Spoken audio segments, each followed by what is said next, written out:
السلام عليكم ومرحبا بكم في فيديو جديد وتجربة جديدة. معكم سهام من قناة شيف في داري، وإن شاء الله تكونوا كامل بخير.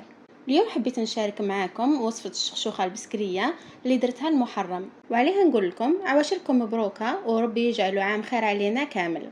ما نطولش عليكم ونروحوا نشوفوا الوصفة كيف وهاد المرة انتم اللي لازم تمدوا لي رايكم فيها. ما قبل ما نبداو صليوا على النبي عليه افضل الصلاه والسلام، وما تنسوناش بالابوني والجام، وبيان سور ما تنسوش تفعلوا الجرس باش توصلكم تجاربنا وفيديوهاتنا جديده. نجيبوا الكوكوطه نتاعنا، نقولوا بسم الله ونبداو في طريقه التحضير. نديروا فيها واحد 4 ولا 5 مغارف كبار نتاع زيت، ونزيدوا عليهم قسم غرفه كبيره نتاع سمن ولا مارغرين، وانا هنا استعملت المارغرين. ومن بعد نزيدوا اللحم ولا الدجاج اللي حنطيبوا به. انا هنا استعملتهم في زوج خاطر عندي اختي ما تحبش اللحم، ايا درت لها طرف نتاع الدجاج، وانتم استعملوا واش يساعدكم. نخلوهم يحمروا وياخذوا شويه. من بعد نزيدوا عليهم 2 حبات بصل بحجم متوسط، وهذا البصل قطعته في الرقيق يعني ما سكرفشتوش باش ما يطلقلناش هذيك المراره. وهنا ما تخافوش من كميه البصل وتقولوا درنا بزاف، خاطر المرقه نتاع هاد الشخشوخه تحب البصل، وكل ما كثرتي البصل كل ما تجيك بنينه وثقيله. نخلو هاد البصل يتقلى مليح مع اللحم حتى يذوب كامل ويتكرمل. وفي وسط التقليه نتاعو نلوحوا له مغرف صغيره نتاع سكر، وهاد السكر اللي درتو يعاونوا في التقليه وينحيلوا المراره. وهنا ما تزربوش رواحكم كامل في التقليه، خلوها تدي وقتها باش تجيكم بنينه. كي يبدا يتبدل اللون تاع البصل نزيد له مغرف كبيره نتاع طوماطيش بباطا، ونزيد نخليها تتقلى هي تاني. من بعد نلحقوا لهم 2 حبات كبار نتاع طوماطيش مسكرفجين. وهنا الا ما حبيتوش ديروا طوماطيش بباطا تقدروا تستغناو عليها وتزودوا في كميه الطوماطيش نتاع الحب. مور ما زدت قليت الطوماطيش لحت لي زيبيس اللي هما راس الحانوت، قزبر، عكري عادي وعكري حار وفلفل الكحل. كامل درت منهم مغرف صغيره. غير الفلفل الكحل درت منه ميم با نص مغرف، وزدت عليهم 2 حبات نتاع نجمه الارض. وبيان سور درت مغرف صغيره نتاع الملح، وخليتهم يتقلاو غير شويه.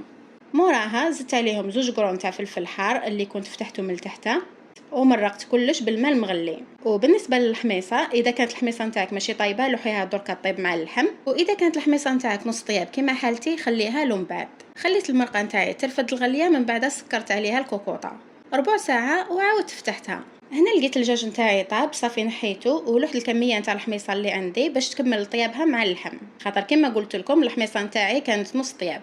خلوها واحد ربع ساعه واحده اخرى 20 دقيقه او ماكس وحتلقوا كلش طاب. كما انا هنا فتحتها لقيت اللحم تاعي بدا يتحرحر يعني طاب كامل.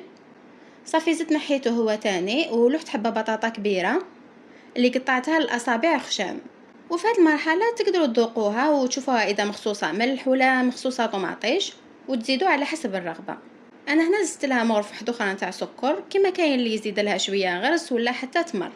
والبطاطا هنا ما تحتاجش نعاودوا نسكروا عليها الكوكوطه، صافي خليتها مفتوحه وشقيتها بجيه. منها طيب البطاطا ومنها تزيد تجمر لي هاد المرقه مليح. خليتها على نار قليله حتى طابت البطاطا بيان وتجمرت لي المرقه، وتحصلت على هاد القوام الثقيل والبنه ما عندي ما نقول لكم فيها. ودركا نروحوا نوجدوا هذوك العفايس اللي نزينوا بهم الشخشوخه من الفوق. باغ اكزومبل جبت 3 حبات بطاطا اللي يكونوا طوال بهذا الشكل، غسلتهم وحطيتهم يغلوا في الماء والملح. وشنو ما تخلوهاش طيب حتى تتحرحر، لازم تقعد شاده روحها. ومر ما طابت وقعدت شاده روحها كما قلت لكم، حكمتها قشرتها كامل. ومن بعد قسمت كل حبه فيهم ل4 قطع كما راكم تشوفوا باش نتحصل على هذا الشكل. حكمت هاد الاصابع الخشانه تاع البطاطا وقليتهم في الزيت، وبيان سور لازم مره على مره نقلبوهم باش يتحمروا لنا كامل الوجوه. وكي تحصلوا على هاد النتيجه اللي راكم تشوفوا فيها نحوهم من المقله.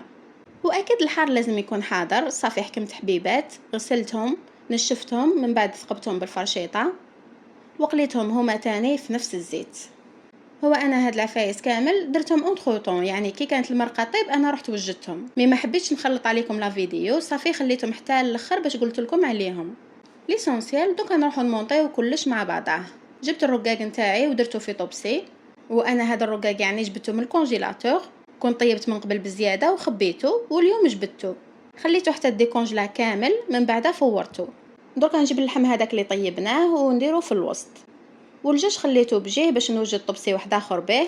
من بعد دورت عليه البطاطا هذيك والفلفل المقلي، درتهم كامل ساير داير، وزدت عليهم حبات نتاع البيض المغلي اللي قسمت حبه على 4 وزدت حطيته هو تاني.